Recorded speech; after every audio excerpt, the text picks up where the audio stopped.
What's up, dude? Hey, TJ. Today we get to talk about how you can shape shots using something called the D-plane. Let's do it. Let's do it.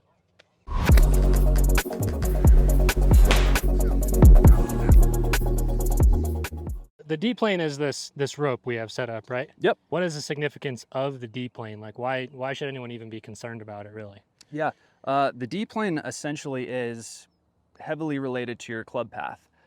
So how the golf club operates into the golf ball and out from the golf ball in post impact is essentially your D plane. So if you struggle with path issues or ball flight issues, or if you just want to understand the ball flight laws, D plane is essential to understand on how you get the golf club operating on that curve or off of that curve by changing and adjusting your swing and movement. So it is a curve.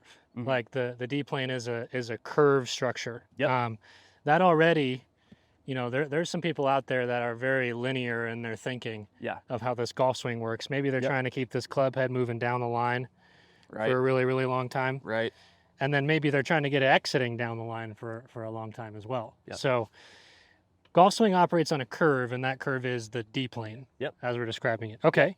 So basically, if I was going to hit a fade using the D plane, I would want to get the golf club on the outside of the D plane early and then on the inside of the D plane late. So in other words, I'm more so focused on getting the path of the D plane on the left side rather than trying to follow the path of the D plane on the entry. Additionally, from when I land in transition, from here I can really feel like my sternum opens up relatively dramatically, and then my sacrum also starts to face back where the camera is. That really allows me to get on top of this golf ball and create a little bit more of a wiping pattern so I can start the ball left and fade it. Got it. So, I mean, there's a lot of rotation in that type of a move, right? So, Yep.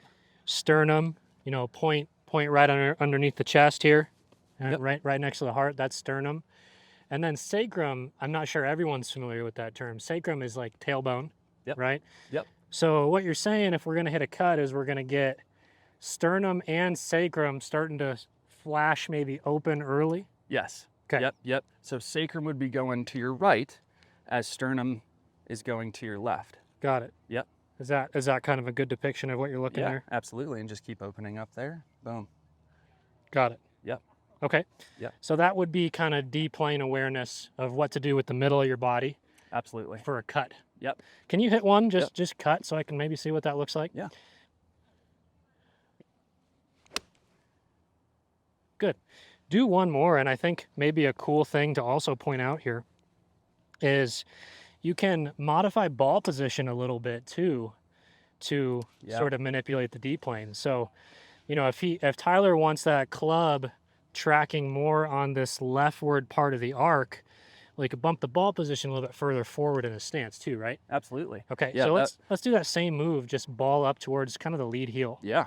And that will definitely help me get it on the left Left part of the arc, right? Leftward past the arc there. Yep. Nice. Yep. Much easier to cut There it you from go. there. So that's kind of a cool feel, because I think, a lot of people, if they're trying to hit these different shots without, the awareness of what to do with the ball in your stance at setup, like there's maybe some over manipulations, and they might struggle with that. Yeah. Like if we're going to get the sacrum and sternum floating open a little bit earlier, well, then that's going to move the arc of my D-plane more left. It's also going to move the low point further forward, further up. Yeah. Yep. So if you got that ball in the back of your stance trying to do that, you might struggle, right? Yeah, there you go. Yep. You might be coming out of it. Yeah. Yep. So let's talk draw. Okay. So draw, what are you doing with the D-plane? How are you manipulating? Essentially the exact opposite. Okay. I don't want a whole lot of early rotation in my body. Okay. I don't want to flash my sacrum back very early because that's just going to kick the golf club out over the plane. So I need to do everything in my power to make sure that my hands and arms in the club fall kind of on the entry part of the D-plane here. Okay. So more towards this side of the D-plane. Yep. And then, how that might relate to sternum and pelvis. Would you say it's accurate that you're going to basically try to stay closed off for longer? Yeah. Okay, let's see what that looks like. Just give me kind of a slow-mo rep there. A little mock. Yeah, same idea, kind of Yep. through P5, P6. Okay. And show me the sort of draw orientation. Nice. And then show me the cut orientation one more time, just so the audience can get an idea of the differences. Beautiful. So that's cut. Here's draw. Nice. Now, also with draw, like, again, opposite in terms of ball position and setup, you know, we can bump that ball position back in the stance a little bit to allow us to come more from that inside part of the arc. Is that right? Mm-hmm. Okay. Absolutely. Absolutely. And then the kind of the secret sauce to both of these things here that really helps perception is, you know, for the draw, I want to do everything in my power to create space in this area of the golf swing, right? And then in the fade, I want to do everything in my power to create space in this area of the golf swing. Oh, that's a really cool visual. That's a Right. really cool visual. Hang Yeah. on, let's do that from face on. Okay. So with draw, you're saying all the space you want to create basically is in here. Yes. Right? Yeah. Because that's where you want these arms, hands, elbow, club kind of falling into, is this space. Yep. So that it can start to shoot more out through the strike. Yep. And then with a cut, you're not as much concerned with this space as you are with this space. Correct. Okay. Yep. Yep. Great. So now all the space is on Tyler's front of his body, so you can get that handle, get that club arcing left around the D-plane for Yep. right-handed player, obviously. Absolutely. Cool. Yeah, it's kind of like, you know, how much space am I going to hedge on each side of the D plane, right? More space on the right side of the midline equals draw. I stay closed.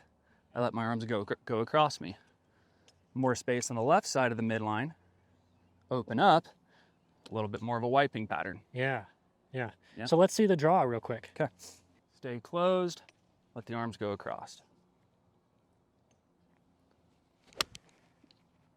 Ooh. If you like little tight draws like that. Yep, baby draw. All right, which one do you want me to do first? Let's do the fade first. Ball forward, dramatic opening of the sacrum, and sternum at the same time. Feel like the club goes along the left side of that D plane there. Okay. So in here. Yep. Yeah. Nice little fade. Nice little fade. Yep. Okay. Yeah. And then draw. Yeah. So here from the top, landing on the left, keeping your sternum and your sacrum closed as long as possible, allowing those arms to go across your chest, feeling like the golf club swings on the right side of the midline. Okay. Ball back a little bit.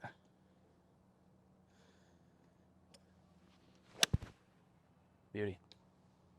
To kind of sum up, right, I really love this idea that you kind of had of space, right?